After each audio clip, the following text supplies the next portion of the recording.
Hi friends, welcome to Minnu Manu vlogs. ఇవాళ video ఏంటంటే మా అమ్మమ్మ గోంగూర పచ్చడి ఎలా చేయాలో చూపించింది. మీరు కూడా ట్రై చేయండి, చాలా బాగుంటుంది. ట్రై చేసిన తర్వాత మీకు ఎలా వచ్చిందో తప్పకుండా కామెంట్ చేయండి. హాయ్, గోంగూర పచ్చడి ఎట్లా చేసుకోవాలో చూపిస్తాం. మీరు కూడా ఇట్లే చేసుకోండి,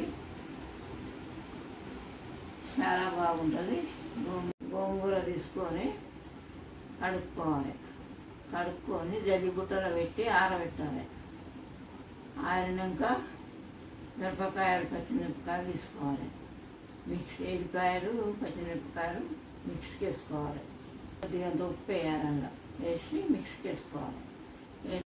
గోంగూర ఆకు పెద్దగా ఉంటే చిన్నగా కోసుకొని తాలింపుకి వేయాలి, లేకపోతే అట్నే వేసి చిన్నగా ఉంటే అట్నే తాలింపుకి వేయాలి.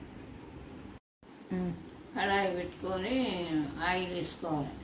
ఆయిల్ వేసుకొని ఎండుమిరపకాయ వేయాలి. ఎండుమిరపకాయ తర్వాత జీలకర్ర ఆవాలు వేయాలి, పసుపు వేయాలి, చిట్టెడు పసుపు వేసి ఎల్లిపాయ పచ్చిపిచ్చ దంచిన ఎల్లిపాయలు వేయాలి, కరివేపాకు వేయాలి.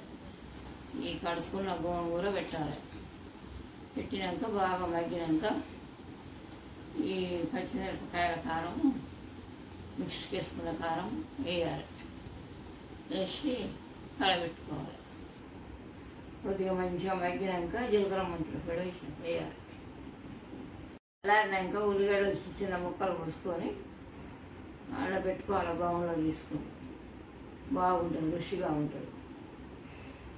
వేడి వేడి అన్నంలో మంచిగా ఉంటుంది, రుచిగా ఉంటుంది.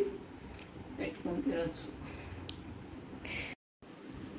మా అమ్మ వాళ్ళు ఇట్నే చేసేది, మేము కూడా ఇట్నే చేస్తాం.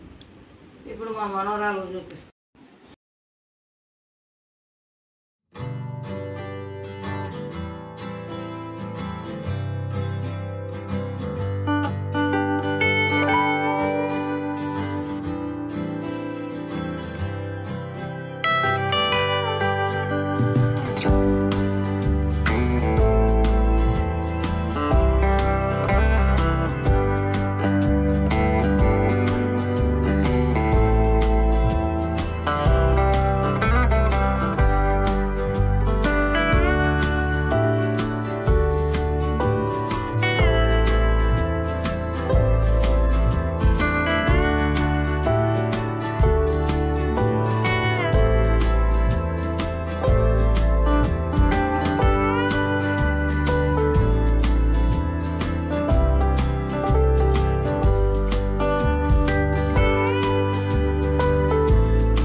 నచ్చితే ప్లీజ్ లైక్, షేర్.